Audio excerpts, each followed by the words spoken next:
Powered by Red Media in partnership with TSN, it is Season 6 of the Rain Rigs Hockey Podcast, presented by our title sponsor, Tim Hortons. Celebrating the return of warmer weather is a Canadian rite of passage, and trying new drinks as Tim cold beverage lineup is the absolute perfect way to toast the season. They've got the new Oreo Mocha Ice Cap out, and it's got a twist on Tim's iconic ice cap, made even more irresistible with a unique blend. You've got mocha flavors. You've got the Oreo cookie pieces in every sip, Ray. I don't know if you've seen the television commercials. I'm sure you have. But I'm fascinated by this ice cap because I can see the grinding of the Oreo cookie.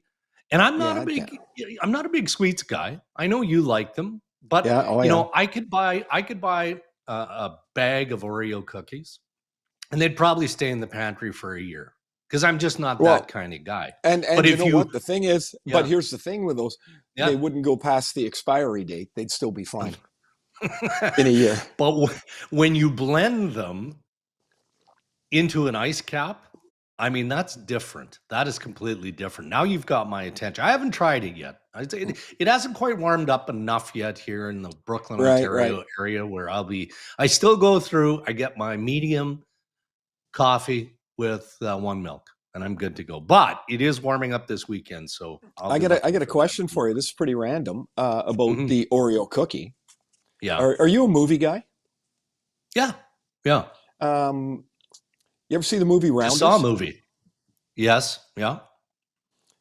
What does the Oreo cookie have to do with the end game in Rounders? Yeah, I'm not good at recalling. Oh, so Teddy KGB and Matt Damon are in the last scene. Okay. And Teddy's got his Oreo cookies in the chip tray.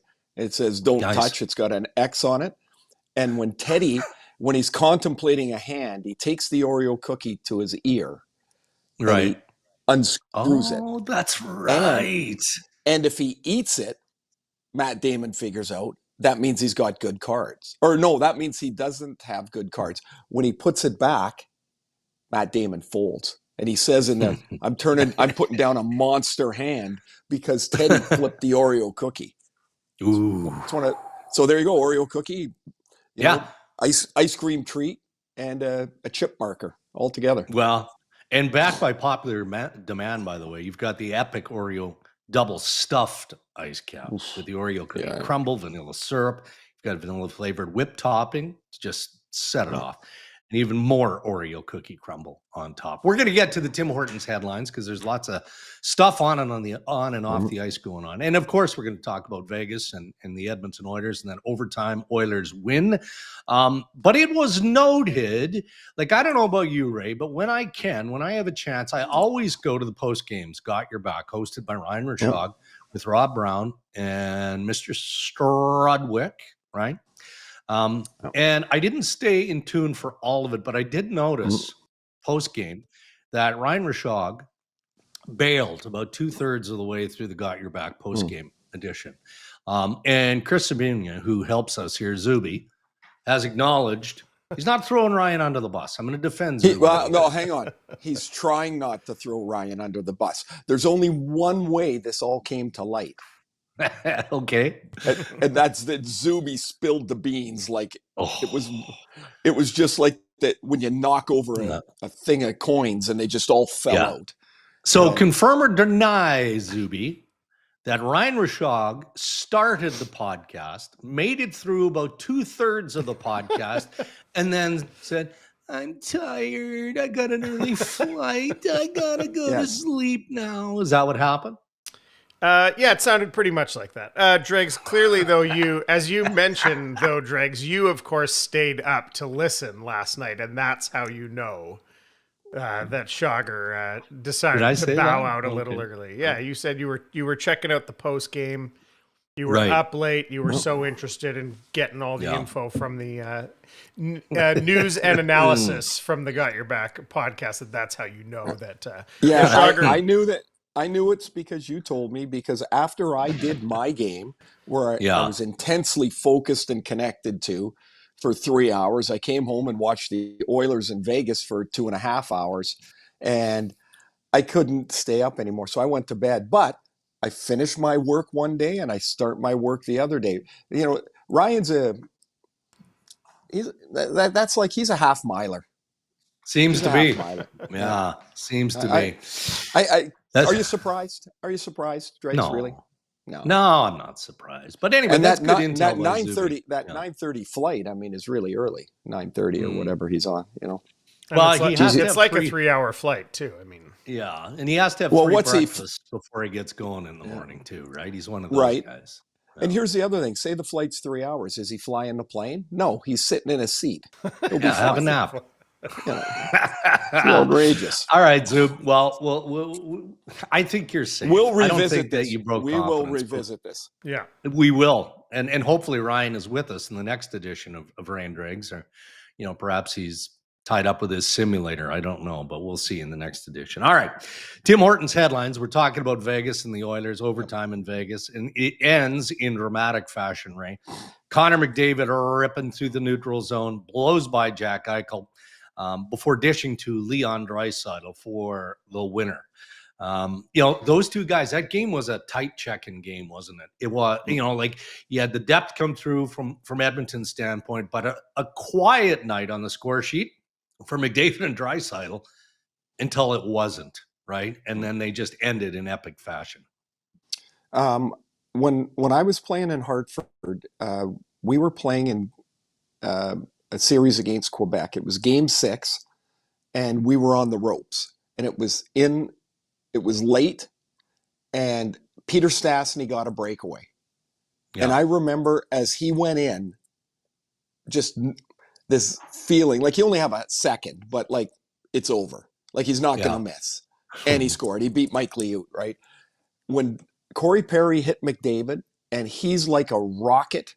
Like, I mean, that is just incredible to watch. The speed he picks up. As soon as he went through, and Jack Eichel's trying to skate backwards, which is just not a fair fight. As soon as they got through, I had the same thought. Over. Yeah. Like they're not going to miss, and they didn't. And but it was what a wild game. Like It really was. the 4-2 Oilers lead, the 2 goals to tie it up. Pickard looks like he gets kind of hurt just prior to the 4-4 goal. Yeah. And then he looks uncomfortable, but after that, he made some really great saves. Like he hung in there. And I mean, he's in that position. He's got to say, I am okay to go. It's not like a bravery contest. It's like, can I play or can I not? Yeah. And he did his job. The couple things that stood out for me, Dregs, Edmonton got 5 goals at even strength. That does not usually happen to Vegas. Right. The loss of Ekholm has to matter. Except now they're up 2-0 in this. They've won 6 in a row. Like that to me is like pretty amazing that they've been able to do that. Evan Bouchard gets 80 points or whatever in the regular season. Half the time he's stumbling around like he's not quite connected to the game. Like I don't understand like the highs and lows he has, but when he locks in, oh my God, he was so good last night. Yeah, so good. And I'm just like, it's real. 15 players have scored in the playoffs already for them. Like that's a really impressive place to go and win a couple of games in. Well, and let's just follow up on that, because every year we talk about how depth is such a key ingredient to any team that wins a Stanley Cup. It's hard to find. You might think you have it until you don't have it. And then all of a sudden it surfaces and you're like, whew, man, has that made a difference? And that's what we're seeing, aren't we? Through the early goings here with the Oilers, of these guys stepping up in other areas. Well, goal for a goal in game 1 for Brown. Look, he looks back to the form we remember of a couple of years ago. Arvidsson scores, and his name becomes in the mud a little bit. He has the trip on McNabb. I don't know how. Like Vegas should be pissed about that. Not only did they miss the trip, but they lose McNabb now, and whatever's gonna whatever's going to be the prognosis. About that play really quick on a little tangent. No, go ahead, because I want to talk I don't know how the hell they missed it, to be honest with you. A player doesn't fall into the boards like that unless they toe pick. And it's pretty clear, like you could see it in live time. It's because it's not fair. I don't like it when we look at a play in review and in slow motion and say, oh yeah, that's what happened, and say that's a miss by the ref. But in real time, that was wrong. Like you could see that's wrong. His stick's between his legs. Like you just know. And clearly it was backed up. So that was just prior to the goal. So Vegas should have had a power play in overtime after somehow killing off a 5-minute. And then McDavid hits a post and Hyman hits a crossbar, and Vegas should have had their chance, but they didn't get it. So the depth though the top guys can't score all the time. Like depth is nice if the top guys play. If the top guys don't play, it doesn't matter how much depth you get. And that was a perfect example last night. Their depth carried them, and then at the end of the day, their big boys made a play, and it was that's an impressive 2-0 lead for them. You're doing the Washington-Carolina series, and it is now tied at 1. Pretty good hockey game. I know Rod Brindamore didn't like how his Carolina Hurricanes team played, but the Washington Capitals dug in. Logan Thompson, what did he make? 16 saves in the third period. Yeah. So I mean, there was some push. Weird play though on the first goal in the second period. Now, Sean Walker's just trying to dump the puck in, is he not? And he hits Shane Gostisbehere in the neck, and Connor McMichael scoops it up and scores on the breakaway. Just isn't that sort of kind of typical of a series like that? Again, it's likely going to be low scoring. You're waiting for an opportunity or a mistake, and then it happens that way. And Carolina's going, okay, now we're on our heels here a little bit.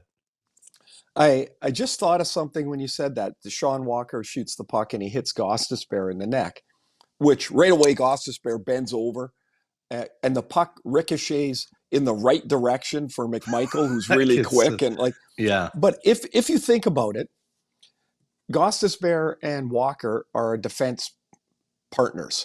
Yeah. Okay, so think of the play. I know where you're going here. Yeah, they're 4 feet apart on the same side of the ice. Not ideal. It's not ideal, I guess. But Washington, it's funny. We get to talk to the coaches before, right? And some guys, they're like a wet paper bag. They give you nothing, and it's like a waste of everybody's time. Other guys are they don't tell you the code, but they're really honest. So Brindamore tells us before the game, I hope we can play that way again, but I expect Washington will play better. We're not going to be able to get 95 shot attempts every night. Like we're going to have to play the same way because they're going to play much better. Yeah. And he was right. And Spencer Carberry said, Strome and Ovi are going to have to figure out a way to play against this really fast team. And then I asked him about Dubois' line because they got caved in game 1. And he goes, actually, I'm not really worried about them. He goes, they'll play really well. Dubois had a really good night. McMichael scored the first goal. Wilson was awesome. He got the empty netter, but he made 3 unbelievable defensive plays. He had a couple of hits. He just missed Martinook on a hit that Martinook saw him coming and he kind of hit the brakes. Otherwise, that would have been a big one. And Wilson was a menace everywhere. And so low scoring, both games tight, a split, and Carolina's got 31 wins at home. So now the place they play best, that's where the next 2 games are. And that's going to be a tight series.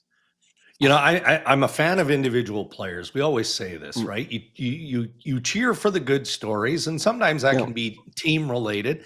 More often for me, it's individual related. And I'm biased, obviously, when I watch Cole Perfetti, a good friend of my son's. They played together for many, many years. Well, Connor McMichael played for the Whitby Wildcats' arch nemesis, the Ajax Pickering Raiders in that 2001 class. And, you know, I'm sure you see it with every class of player, but he was just a little pipsqueak of a kid, McMichael, until he wasn't. Right. You know, and always a top level player. It was always McMichael versus Perfetti in these battles, like two of the top players in Ontario and arguably in the country. But I remember when McMichael was drafted by the Washington Capitals, and I hadn't seen him in a couple of years. I didn't watch him closely in the O, but I know him, I know his family, and he walked by me on the draft floor, Ray, and I mean, he could have been anyone. I looked up at him and I went, oh, I don't know where you came from, but you're not the 14, 15-year-old that I remember watching in minor midget. Well, it's funny. Carberry often describes him as one of their smartest players. Like he's a big fan of the way he thinks around the game. And of the things that have happened in Washington this year are, McMichael and Protas went from like low teens in goals or less to 30 for Protas and 26 for McMichael, and that they play a big part in where the Caps are. And so now they'll go down and try and grind away one in Raleigh, and that's a tough place to play. It's a raucous, uncomfortable building, and Carolina is really good there. All right, game 3 tonight in Sunrise, Florida. The Leafs and the Florida Panthers. O-Dog said on Wednesday post-game in our hot zone that Toronto has to go into games 3 and games 4 with a it's okay to sweep mentality. Not now, and I poked him as soon as he said it. I'm like, come on, man. Like, what are we talking about here? And then to his defense, he quickly went, hold on a minute here. Let me explain what that means. And what he means is it's not a level of overconfidence. It's going in there thinking, all right, obviously we've got to play better because we know they're going to play better. The defending Stanley Cup champs, for heaven's sake. But if we play the way we can play and we execute better and we're more committed than we were in game 2, why can't we win game 3? And why can't we win game 4? Does that make sense to you? I mean, you don't expect it, but that's what you have to do. That's the mindset you have to take into Florida. Well, it's pretty easy to, with all the talk that players will hear, like, right, there's all kinds of talk around every series, and you'll hear, well, Florida's going to win a game. For sure they are. And you could get a little bit, not comfortable, but say, yeah, that's all right if we lose one. We've got 2. And I think O's point, and I like it, is that we have 2, but that gets us nowhere. We won 2 games at home. We really, yes, we have an advantage, but it's not the advantage Edmonton has. Mm-hmm. Edmonton won 2 on the road. I mean, I would say that's in the mid 90s percentage-wise of teams when you win 2 on the road that you win the series.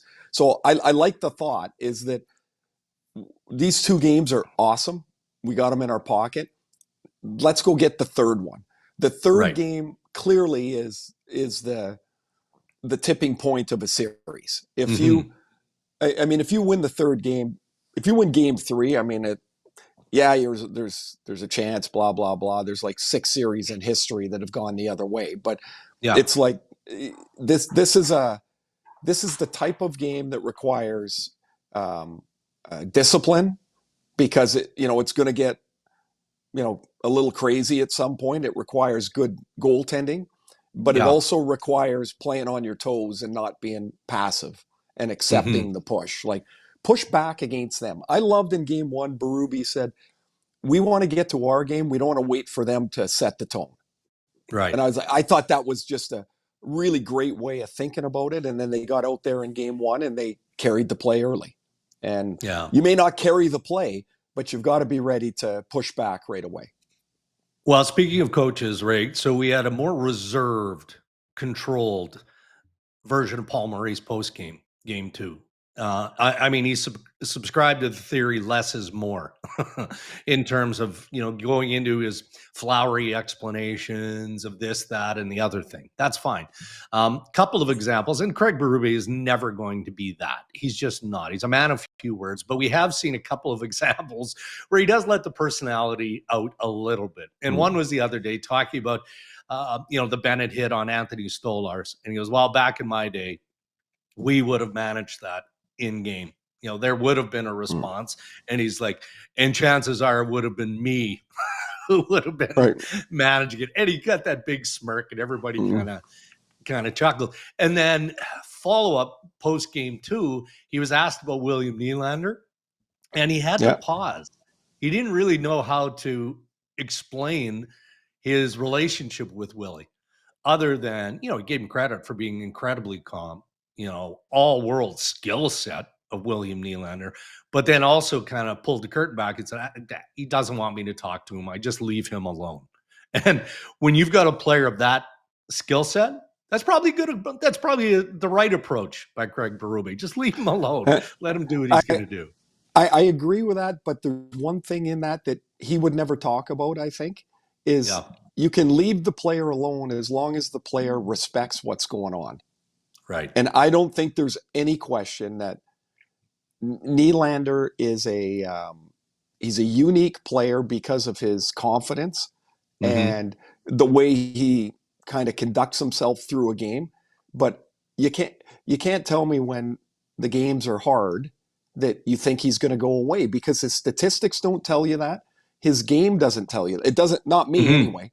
And so I think he respects, without knowing their relationship, and I don't, I only know the players like to say hi, how you doing, or whatever. But like, it's pretty clear to me that Nylander respects what they're trying to do in Toronto.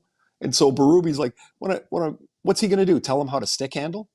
Like where he should pass the puck on the power play? You open the door and let him do his thing. And every once in a while, he probably gets over towards the edge and you got to kind of like bump him back and say, no, we're going in this direction. And that's about it.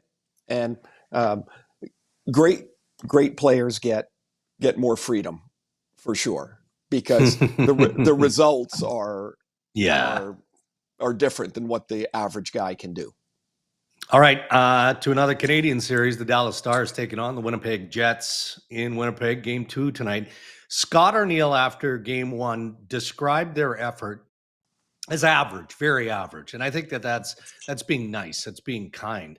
He described it as a Game 45, like a mid-season type of effort. And maybe if you look back at that game, Connor Hellebuyck was good. He gave Winnipeg a chance. So they didn't have enough push.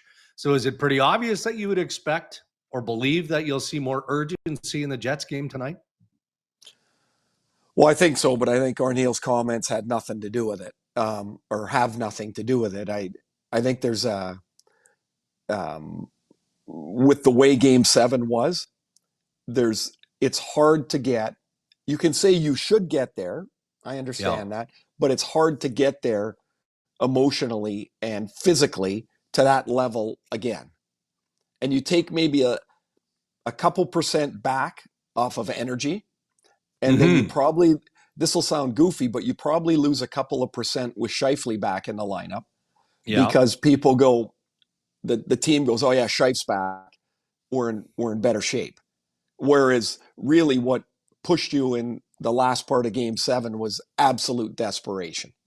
Right. And so I wasn't surprised that they didn't play as crisply, but I think they will be better. Here's the other, well, they're going to have to be better, of course, because they didn't win. But here's the other problem is that, Dallas is now riding a pretty good confidence streak. And you can say Dallas won Game 7 in the same way Winnipeg did, but they had to travel. Dallas did. They're going on the road. There is a little bit of, we're just going to play the first game. Right? Like, it's the next round, but we're just going to play. And of course, they just go to play and, the puck ends up on Rantanen's stick 3 times. And man, what a freaking run he's on. Holy smokes, man. I don't even know how do you describe that? I mean, there's some luck that's involved in that, of course. Sure. I mean, there has to be. But it is that lethal combination, isn't it? Of size and elite skill. I mean, they call him Moose for a reason. He's a hard guy to move around. And when he's got the puck, he's hard to knock off the puck when he's in that danger zone. When he gets in between the circles, or rather even closer, like in between the hash marks, he can lean on almost anybody and get an advantage. Not many people are going to be able to lean on him and push him out. Now, this is maybe irrelevant, but I'm going to say it anyway, is like, so when you say like what a feeling he must have. So when I was with the Islanders, we played Washington in the first round. I had 8 goals in the first 5 games. I'm telling you, Dregs, every time I turned around, the puck landed on my stick and I just shot it in the net. We lost game 5, 6-4, empty netter, and I got all 4 goals. Like, it was ridiculous. The puck just kept, in the third period, the puck just kept coming to me. One was on my backhand in the slot. I made this unbelievable catch and shot, and I'm like, what the hell was that? Like, I couldn't, it was like it went in the net, and I'm like, what the? And so you don't even want to, or I didn't even want to think about it. I wanted to just keep going forward. He's been on. He's had a goal or an assist on 12 straight Dallas goals. 12 straight. It's bonkers. Like crazy. It's crazy. And so right now that's looking like a pretty good trade for Jim Nill. But I would suspect Winnipeg will, they'll find another gear tonight for sure. And we'll see if Dallas can match what Winnipeg will. Okay, you need to tune me in here because I in the viewing rooms are watching the Jets and the Stars in game 1. End of the game. Were you cheering? I wasn't cheering, no. Okay. I was, as a fan, I've already established many times on the pod, I'm a fan of Cole Perfetti. Yes, absolutely. I have blinders. I can appreciate that. Now, obviously, Cole and others didn't have their best in game 1. Right. So this is where I need you as a sage hockey man to correct me. Does one moment ever drift from one game to another? Well, it obviously did with Mikko Rantanen from game 7 into game 1 against the Jets. So Cole Perfetti scores a tying goal. Oh, where's my phone? Perfetti scores the tying goal, right? Makes it 3-3 to force double overtime. Lowry scores, the Winnipeg Jets advance. I didn't see him on the ice for the 6-on-5 in game 1 until I think he was part of the face-off with 1 second left.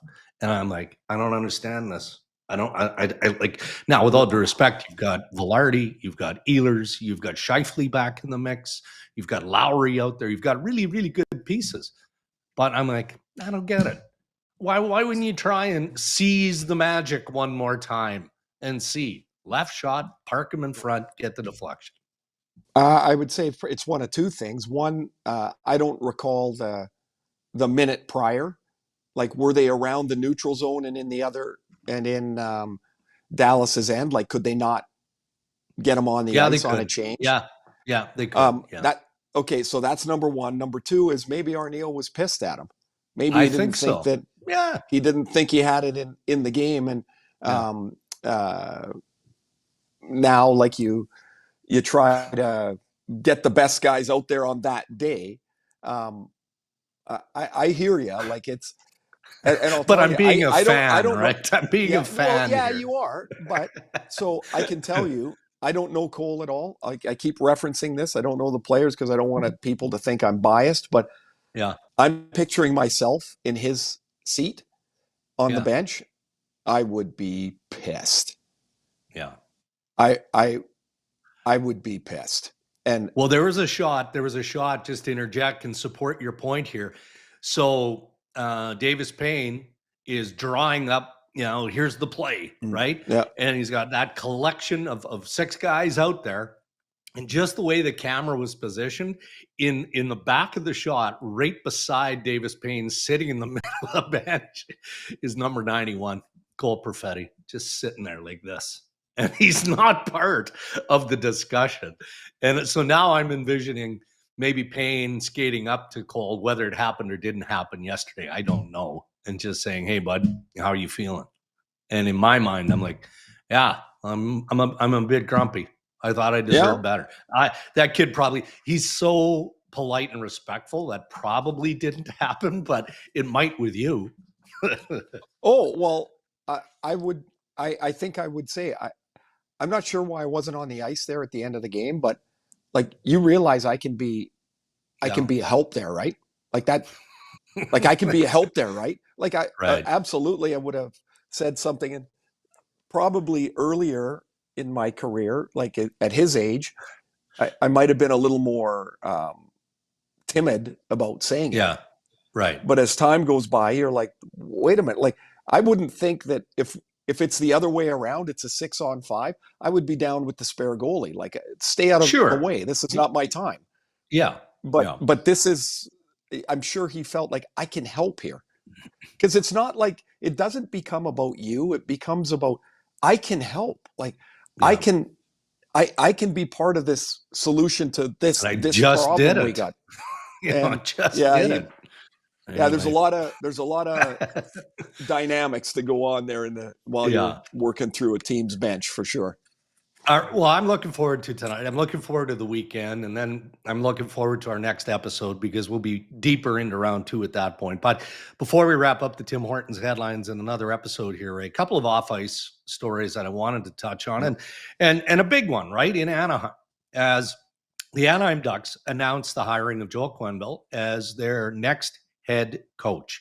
And as expected, Joel and Pat Verbeek faced the media yesterday, and I thought that Joel did an excellent job of explaining and owning the mistakes that he made back in 2010, then with the Chicago Blackhawks around the Kyle Beach saga, right? And he, quote, said, "I own my mistakes. I believe the issue was handled by management. I take full responsibility for not following up, asking more questions. That's entirely on me." That's a direct quote from Joel Quenneville. And then he went on to say, "Hey, 4 years of reflection, working with experts to educate on abuse, trauma, how to be a better leader." Then he said, "I hope others can learn from my inaction." And he referenced speaking with Kyle Beach, including Thursday morning. He spoke to Kyle and again apologized for not taking action in 2010. And before we get your thought, just an acknowledgement to the Anaheim Ducks, who spent the better part of 2+ weeks going through this entire scenario. They talked to a bunch of different people. They grilled Joel. What did you know? What didn't you know? And what have you done since to reform, to learn from your mistakes, all the stuff that Quenneville talked about. So are you okay now with all the work that's been done, with the NHL giving clearance, to just accept the fact that the Anaheim Ducks hired a hell of a hockey coach, and we leave it at that and move on? Yeah, I don't know what else he could do to this point. Certainly publicly yesterday was the most expansive he's ever been. Very clear and very direct about what might have been done, what could have been done, what should have been done, what will be done. Yeah. Then the owner, he ends up speaking, and Pat Verbeek speaks, and the message was not very similar. It was exactly similar. Like, yeah, this will not be an issue. And so I think in every walk of life, when there is a mistake made, there's a penalty put on it, but the penalty has an expiration date. Like, okay, you've put your time in. And so for Joel's part in this matter, to me, the penalty phase was in the past. Right. What he's done here, he's not going to come out with a list of things, and I was at this class and that class, and I did this, and I talked to this group, and like that. I don't think that needs to be done. The league has it, the team has it. Most importantly, out of this whole thing, Kyle Beach has the communication line to Joel. If Kyle Beach is okay with it, who am I to have an opinion on it? Right. Right. And No, so I mean, I yeah. wish Joel, I've known Joel a long time. And I wish him the best. I think he'll do a terrific job. I can't imagine how excited and nervous he must be to start, like almost like his first job again. And Yeah. and I think Anaheim will be the beneficiary of a very good coach. All right. One more item, and it is also off ice with the New Jersey Devils. They had their end of season media availability on Thursday with Tom Fitzgerald, the GM, Sheldon Keefe, the head coach. Fitzy did not sugarcoat anything. I mean, just no, he did not. Clearly addressing his disappointment. He said, quote, Ray, "We won't be coming back with the same group because it was just not good enough," end quote. Now, I'm sure Vancouver media is speculating and reading into what that might mean, right? I mean, what's he talking about here? Is it going to be this mega splash? A collection of the Hughes brothers in New Jersey, whatever. Maybe it gets to that magnitude. We don't know. I'm not suggesting that. I guess it's possible. But what we know is that average, as Sheldon Keefe said, isn't good enough. It's an average year. That's not good enough. And Fitzy, the GM, the group isn't good enough, so we're going to change the group. Where do you see necessary change when you think of that Devils lineup? They were inching towards being a better balanced team. Like their best players are all small. And so they were trying, like their very best players, right? Like Jack Hughes is not a big guy. Nico Hischier, even though he plays like with such completeness to his game, he's not a big guy. Jesper Bratt's not a big guy. Dawson Mercer's not a big guy. And pretty soon, and I think they've found this place where like, oh, Meyer might not be a 40-goal guy. We might have to reevaluate what Meyer is.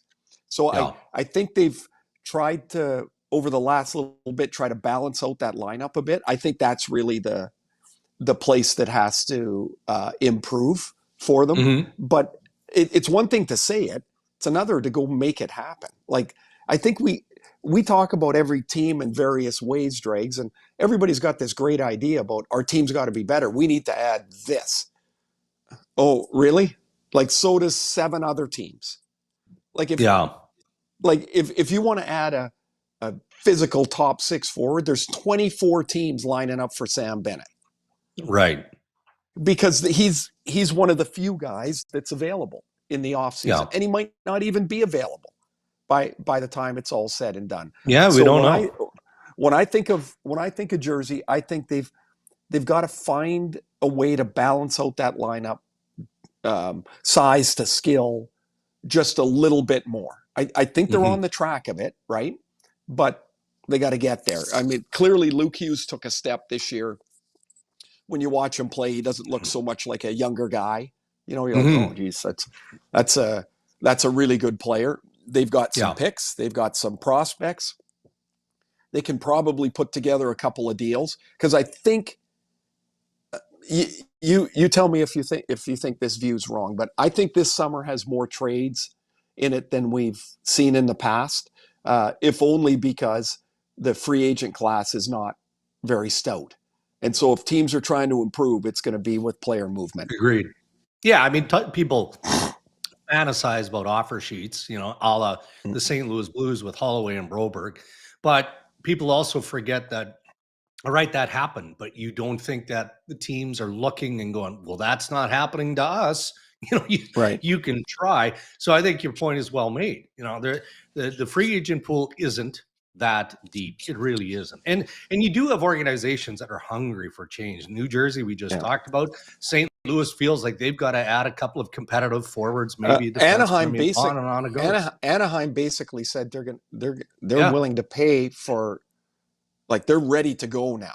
And so there's another team into the mix. It's never easy to improve. It's never easy when about 12 teams say, we've got to improve now. Yeah. There's only so many players. Everybody's fighting over the same 25 players. And that's the reality of it.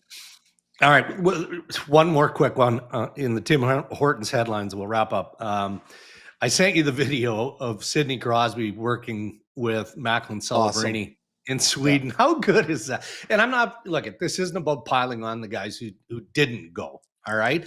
But imagine the experience for Macklin Celebrini or any of the young players who are there representing, Team Canada to have that time.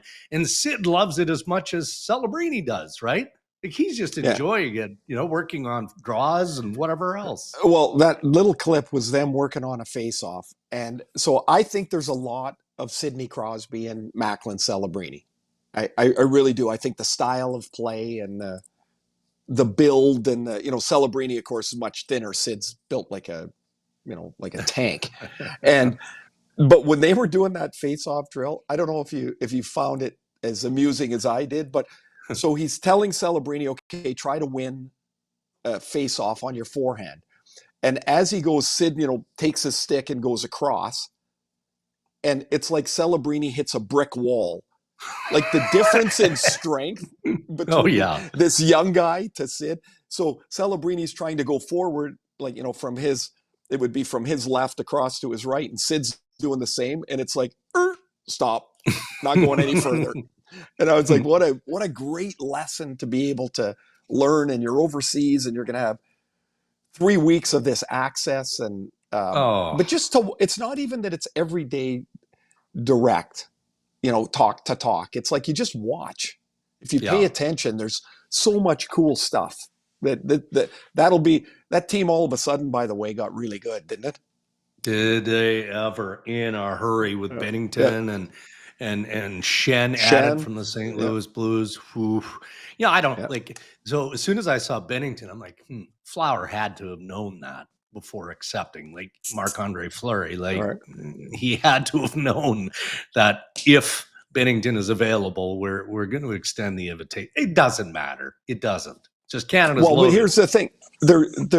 You play 7 round robin games. Would you not think it's pretty likely they'll rotate them? I would think so. They didn't bring Flower over there to open the door. And then they get to the medal round and likely they go with Binnington. For Binnington, I would assume it's got to be pretty fun too. Oh yeah. To go over there to play and you got your goalie partners Marc-Andre Fleury and that would be a hell of a fun team to be around. That's for sure. I love everything about it. And we're not going to dwell on the negative. You focus on the positive. And the positive is Crosby, McKinnon, Binnington, Shen, Flower, all of these players who had tough years, especially the guys that just got bounced in round 1 of the playoffs. And man, they're just Canada calls and we're there. We're coming. I was good. The first year I went, we were on the plane on the way over and, we're sitting there and guys are talking about their year. And I forget who it was. Somebody goes, yeah, but your team sucked. And we're all on the plane together. Like we all missed the playoffs. We're like, oh yeah, but your team must have been really great too, right? We're all in the same freaking boat, man. It was really funny. It's like, yeah, you guys sucked. And you're like, oh, great, perfect. It was funny. Those are your headlines. Thank you to Tim Hortons. Speaking of cool experiences, Ray, as we wrap up this edition of the Rain Dregs Hockey Podcast, you've got a cool experience. Going to watch son Riley play some soccer in Maryland tonight? Yeah, I'm going to go. Well, the goal is to get there. I got to rent a car, Dregs. Oh, no. So I had our stats guy, Ivan, is like he's a jack of all trades. And Ivan was involved yesterday in booking this rental car because I'm such an idiot. And I'm like, what am I doing? So I'm down. He goes up to the booth and he goes, just give me your driver's license and I'll help you figure it out. I'm so stupid. So I'm hoping to get to the game. It's at 2 Eastern. It's It's coming up on 10 here. I got 4 hours to get an hour away. I should probably be able to pull this off. So I'm going to watch them today and tomorrow, and then fly home Saturday night. And then my next game will be, if there's a game 5 in Toronto, my next game will be in Toronto for game 5. So I got a couple of days off. Yeah, any chance you'd be available for post-game Got Your Back? Just in case Ryan needs a nap halfway through. Well, only part of it, but I'd only be available for part of it because I would be tired and I might have an early flight. All right, buddy. Well, we look forward to your next game, and I look forward to the stories of watching Riley. Maybe it'll be awesome. Look hair on fire type of couple of games here. I'm excited. Wouldn't that be fun? That would be so I'm sure, fun. Drake's, you've talked about it with Mason, and everybody listening that has kids, they know the same thing. There is nothing better than watching your son or daughter do what they love to do. Right. Like that to me is just the best. He gives what he has, but I just love watching him move and do the things he does. And I'm like, man, it's just so cool. I'm lucky to be able to do it this weekend. Well, and look, just my observation. So when the word was put out there publicly that he'd committed to Penn State, and I think you submitted a collection of pictures and a post on an Instagram, and one of them was him in uniform on the pitch, and I'm looking at him going, holy smokes, like he's not a kid. This is a grown-ass man. Like, he's ripped. Like, well, I guess he's not the 10-year-old that I remember anymore. No. James sent a nice note. He's like, James came to interview Cammie and I, and Riley was like 4. Yeah. That was the first time James met him. And he had James put his headset on him and all that. And it's funny to think how the years go. And then all of a sudden you look and you're like, oh, geez, man, that's not our little 13-year-old anymore. And clearly he likes being taller, which is no frickin' victory, but so he always walks by, stops, checks the height, see if I've had a growth spurt. So what has he got you by an inch and a half, couple of inches maybe? He's right at 5'11". Oh, nice. So for me, as you know, my hockey card says 5'10". So I keep telling him that must be true. Yeah. Well, then last time the older boys, everybody was home. They got the tape measure out, and it's not 5'10". It's 5'8.5". Maybe it's the story of the shrinking of Ray Ferraro. It really is. Damn it! It really is. All right, buddy. Well, we'll let you get on your way. Enjoy the weekend. Thanks. Have a great weekend. We'll talk Monday. And Ryan, sleep well. Sleep well, sweet prince. Sleep well, Shogger. Sleep well. Thank you to our sponsors, Ray, who continue to support the Ray and Drake's Hockey Podcast and make it possible. Our title sponsor, Tim Hortons, thank you. And thank you to our good friends at Acon. Great weekend of hockey coming up. Round 2 of the Stanley Cup playoffs. So enjoy it and stay safe, everybody.